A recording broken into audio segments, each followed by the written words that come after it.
Hi, everybody. Welcome back to the Thriving in 2020 show. My name is Miko Lau. I'm your host. And today we have a special guest here with us on this interview. His name is Albert Fernandez. Albert is the CEO and the founder of the Loophole Millionaire.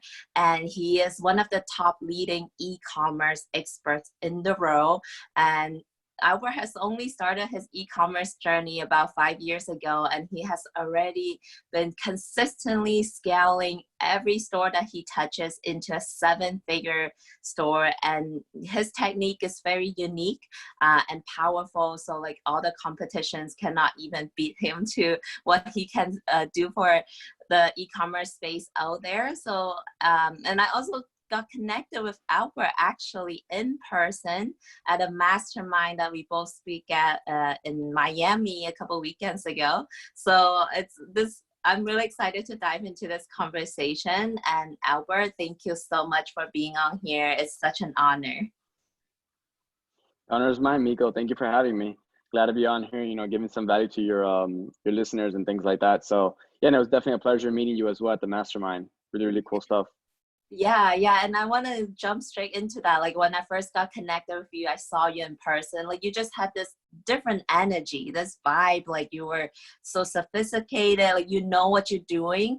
But then we dive deep and I got to know you a little bit more and hear your personal story, your journey, and realize that you also have a humble beginning, just like maybe a lot of our listeners listening right now, and they are looking for hope, looking to really create that financial freedom for themselves, for their family. So with that being said, I want to start off from there. Why don't you tell us a little bit about your journey, like before all these massive success that you have created for yourself, for people that you work for or work with, teach your clients, like before all of this happened, what was that journey like for you? So, I mean, if I have to, if you really want to know my story and how I started, I had to start at the beginning. So it might be a little bit, time consuming, but I'm okay with sharing it. So I come from a very poor family. I don't know, you might have seen it on my Facebook, and I rarely ever share this, but my family, I have a younger brother who's kind of a little bit, disabled in a way, right? He grew up with a very, very bad health condition. And that kept my mom from being able to work and things like that. And so my father was one who had to kind of, be the work all the time. So, and we're 3 boys. So raising 3 boys is a lot. I have 1 son, and 1 son is, very expensive. It's hard to raise, one, let alone 3 boys. And one with a deadly health condition like my little brother. So we were always a very poor family, always having to move constantly. I honestly, from the bottom, it's bad to say this, but I couldn't graduate high school. The furthest I've made it was 9th grade because, we're constantly always moving. The move was so drastic that once my mom found out that there was like a doctor in Europe that could sort of help my little brother, we decided to even leave the country and go to Europe. So then I at 14, we left, and in Europe, it was hard for me to get a job because I was American. I was born here, and you had to have been, nobody would hire you out there. People wouldn't hire you unless you were, you're a native and you had licensing to work. And I obviously couldn't work. I didn't have a license. I was just, like an immigrant in a foreign country, and I didn't really speak. They spoke Spanish, but they also spoke a different dialect called Catalan, and I didn't speak that dialect. So it was hard for me to get a job, hard for me to even go in school and kind of learn. So again, continuously being set back. And we were just a very, a poor family altogether. So I knew that's not a life that I wanted for myself. I knew that's not a life that I wanted for my kids. I knew that was a life that, it was I saw my family struggle so much. So, I led me to be an entrepreneur, sell things. So in Europe, I would sell random things and then get my hands, my hands, I could hold it, whatever, I could sell it. I would sometimes buy clothes from America, from here, get it shipped over there, sell it on the streets. Like I was just always selling something as an entrepreneur because that's the only type of thing that I could make. And then I saw my opportunity to come back to America. My father, he it was hard out there. He, didn't have any more jobs, so he had to come back, and I followed him back to try, come back in school. And it was just too hard at that point. I couldn't stay in school. I was obviously, being left behind in class. I didn't understand. It's a whole mess. And, I jumped right into aviation with my father. My father got me a job in aviation, and, I had to kind of lie in my resume to fix airplanes. So I'm not proud of that, but I needed a job. So I am actually, I did that for, 4 or 5 years, something like that in aviation. I ended up getting my license in aviation, everything. Wow. I tried to progress, but that still wasn't for me. I Mhm. felt like, having a 9 to 5 job, I saw my dad go, work in aviation all his life, and I saw that there was little to no progress. That's something that I didn't want to stick in. I wasn't passionate about it. I wasn't nothing. And I knew that the internet had a lot of potential, Yeah. right? If you look at today's day and age, we're always all online. We're always working from the internet. If you see that the kids are always on their phones, so we're advancing into an online era. And I knew that if you're not on that place on the internet, you're gonna end up being left behind, right? So I knew I had to jump right in, and so I went bought a computer and started really diving into internet marketing. I wanted to work my own time. I want to do things my own way, and I wanted to cut my own check. I was tired of somebody cutting the check for me, right? I wanted to dictate how much I made and how much I didn't make, right? I wanted to be like, okay, I want to make $1,000 in profit, or tomorrow I want to make, this week I want to try and make $30,000 in profit. But I knew it was possible because I could see people doing it. I just didn't know how to do it. And it was tough. I lost a lot of money. I continued working, but everything that I made, I literally invested it back into the internet space. I Mhm. lost a lot of money. I got, obviously, I got ripped off, however you want to call it. I don't think that anything and everything online is a scam. I just think that certain things just aren't for you. Like I wouldn't say, okay, this person scammed me, right? It was an experience. It was a learning phase, right? Maybe I didn't put much work into that, but I'm not going to discredit his teachings. I'm not going to discredit somebody because they put time into their businesses, time into their teachings. So, I did lose a lot of money here and there. Things just weren't for me. Paths weren't for me until I discovered e-commerce. Mhm. Until I discovered e-commerce, and then that's when I really was like, oh, okay, so I could drop ship. So I began to drop ship here and there, and again, losing money. Nothing was working, losing money, and that was a path I was getting ready to kind of like jump off of it. And one day I was spending money with Facebook and learning Facebook ads, and things weren't working. And I was literally down and out.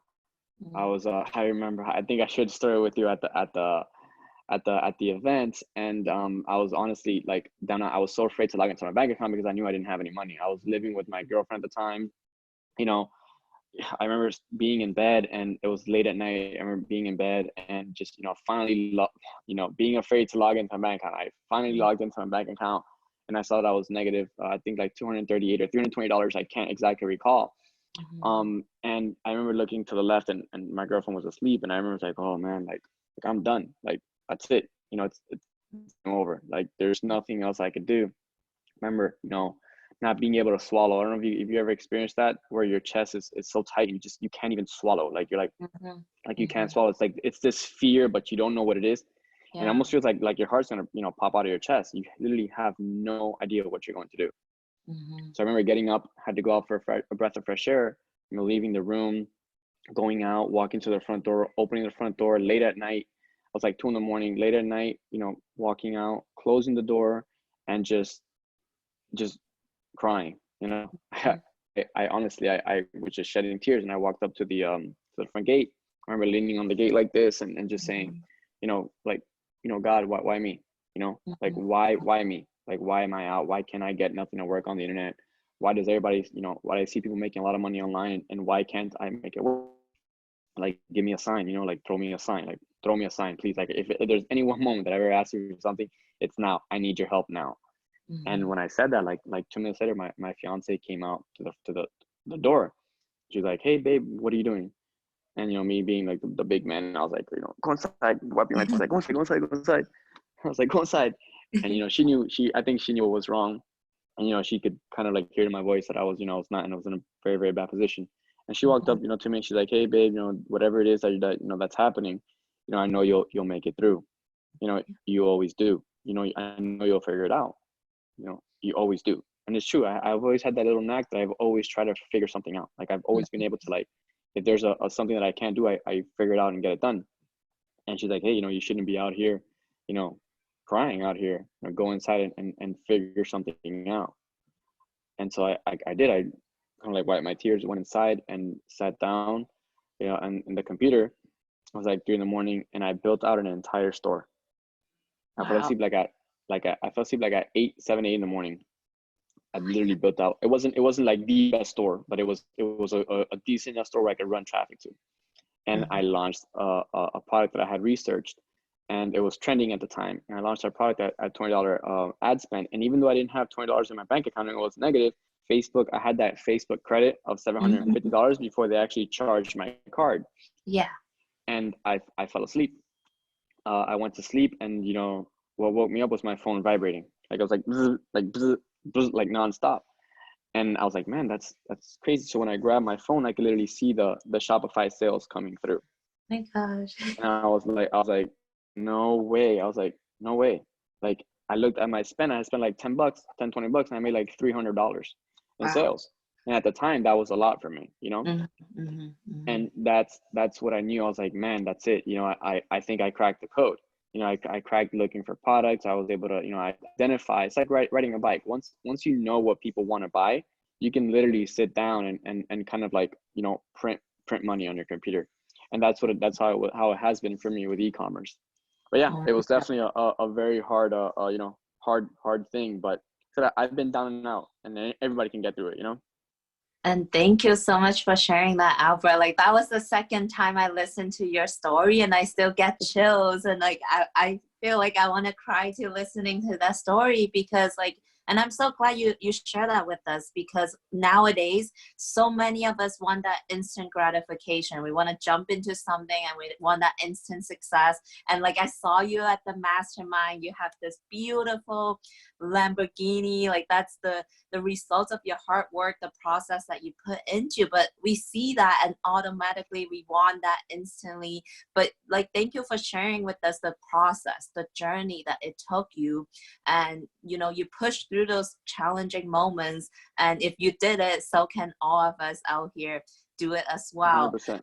Yeah, so I really appreciate that. So let's talk about e-commerce. I personally don't know anything about e-commerce or how does it work. So what exactly is drop shipping or e-commerce, or what do you do? Tell us more about that.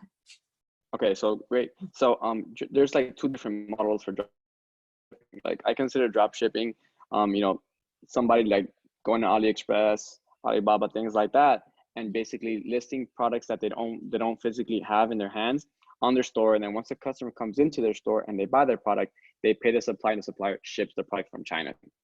That's what technically drop shipping is. But you obviously need to know how to build a store, you need to know how to run Facebook ads and things like that.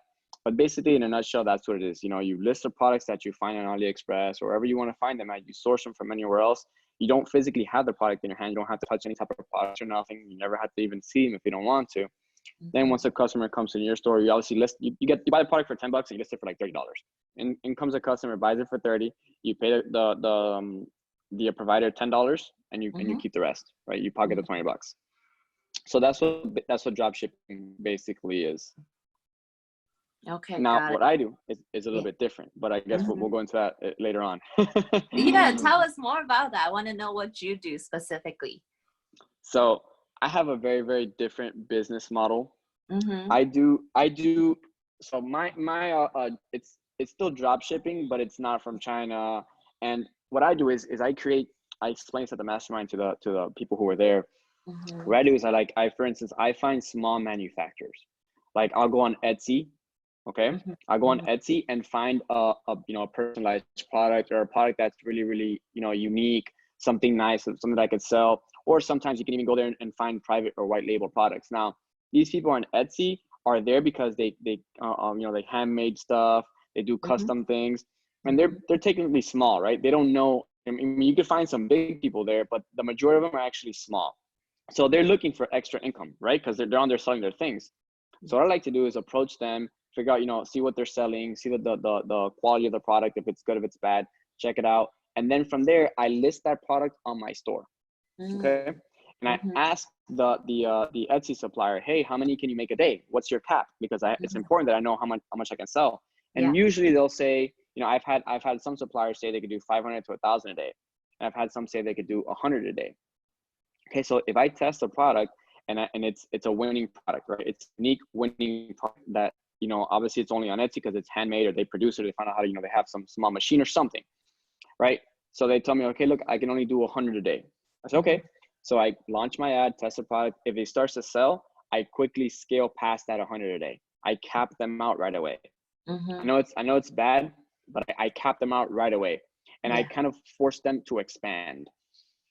Okay. Now, from a business standpoint, the person who's manufacturing for me might not have the full capital to expand right away. That's when I'll come in. That's when I'll come in and say, hey, look, how about we do this? I like the business. What do we need to expand? Usually it's more machine, more product, more employees. Now what I'll do is I'll kind of tie in that supplier. I'll bring him into me. I'll say, listen, what we're gonna do is I'm gonna buy the machine. I'm gonna buy the products, and we'll expand our business. Okay. I don't want you anymore to charge me product costs. I want you to make money from my store. Let's partner now on my store, right? We're partnering on my store, and you're no longer charging me. You're charging me the cost of manufacture. So now my product cost comes, you know, down a lot, right? And the supplier, who now was my supplier, is now my business partner on that store, a small percent, because I'm the one that's managing the rest, the ads and everything. So what that does is, now let's say Miko sees that winning product on Facebook being advertised. Yeah. And now Miko looks for it. Miko, eventually, if she's good at researching, which I think you are, you'll come across that product on Etsy. Then you reach out to that supplier. And when you reach out to that supplier, you're reaching out to me. And I'm gonna tell you no. So I technically cut off all of the competition, and only I can push that product and grow that business. Right now I'm growing a factory, growing a small manufacturing facility with my store. The owner of the initial product owner of the product who was manufacturing is now my business partner. So we're not letting anybody come in and take our moat. So technically we've kind of built a nice foundation where no other dropshipper can kind of come into my product and take it from me. Because when a bunch of dropshippers online they see a winning product, it's usually found on AliExpress and things like this, you know, basic dropshipping products, right? I can come in and take that from you. I can come in and take everything from you, your landing page, everything can be swiped and deployed, right? But if you protect the product, they can take everything else, but they won't be able to take their product, so they don't have nothing to sell. If they don't have nothing to sell, you're good. You protect your business. And that's why I differentiate myself. That's why I have Shopify businesses versus Shopify stores. And that's what I explained in the mastermind. That's why everybody was like, yo, whatever you're like, that's so crazy. I've never thought about business in that way, because I've had to, because like I said, I did start drop shipping. And every time I drop ship from China, I find a winning product. I build out the entire landing page for it, get everything, and then launch it. And it's a winner. I have 20 other stores selling that same product, and then my sales decline. So it's a constant up and down in e-commerce, constant up and down. And I couldn't have a sustainable business that way. I don't think anybody can. It's really hard. You're constantly chasing the next winning product, right? Yeah. You're going out every day. You know, it's like one of my mentors says, Josh, you know, you go out there and you hunt a rabbit, you had food for a day. But if you hunt an elephant, you have food for a month, right? So you want to hunt elephants. You want to hunt big things. So how do you create the business? By doing what I just told you, which is it's a very, very unique method. No, that's so genius. And when you were explaining that model, what I can think of is like, I mean, I'm a visual person, so I was thinking of like an apple tree. People are just picking apples, but what you do, you own that tree, right? Basically, you want to own the entire apple tree, and you get to control what goes out. Absolutely. Okay. That's so genius. Oh my gosh. Like so, I've had my main supplier from Etsy. I've had like just yesterday, I'll show you guys an example so you guys don't see that I'm lying. Just yesterday, I had a gentleman reach out to me. I'm gonna show you his name. Oh, he deleted the messages, but I said to him, I said, oh yeah, I won't be able to help you scale. Direct competition. it'll be direct competition with Loophole because I am the manufacturer. He had found something on Etsy that he was trying to get me to help scale. I was like, hey, can I do this? Can I sell this? I want to sell this. How can I scale this? I believe this is going to be a big winning product. I had the supplier and I have everything. And I said, who's the supplier? I said, I'm going to reach out to these guys. And I said, you can't do that because that's me. I own that product. Oh, and he was okay. like, oh, That could he be a quickly deleted everything. Oh my gosh. Wow. So, okay. This is something new for me too. And it's really exciting. So I'm listening and here I'm thinking like, where do I even begin to learn this skill set? And now, you've been through this process. So, I mean, yeah. Like I basically, having the privilege to talk to someone like you is like we can really fast track our process instead of trying to go through all the trials and tribulations, go through errors. Like how can someone get started today? What do they need to start seeing success in e-commerce? So like I would say obviously open up a Shopify store. Just the trial period, the basic $29 package. It's not that expensive. I think you can afford $29 to build a business. And then what I would do is go to Etsy.com. Okay, Etsy.com and search right there, right on the search bar. If you just click the search bar, what people are searching for right now will pop up. Like Etsy will give it to you. This is what people are searching for right now. Okay, just do some research. Find something unique. Find something that you haven't really seen online. Like, oh, this is so cool. This is it's a unique product.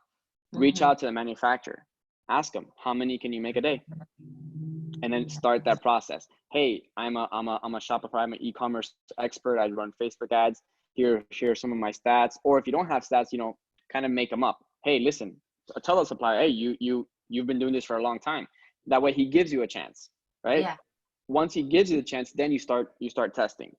Okay, because a lot of people be like, oh, let me see your store, let me see your stats, what have you done, right? But if you tell them right away, hey, look, I've done 7 figures and whatever, I've done 6 figures in this, you can get that contact to be able to give you that product, right? Even sometimes you can negotiate even better when you show some stats.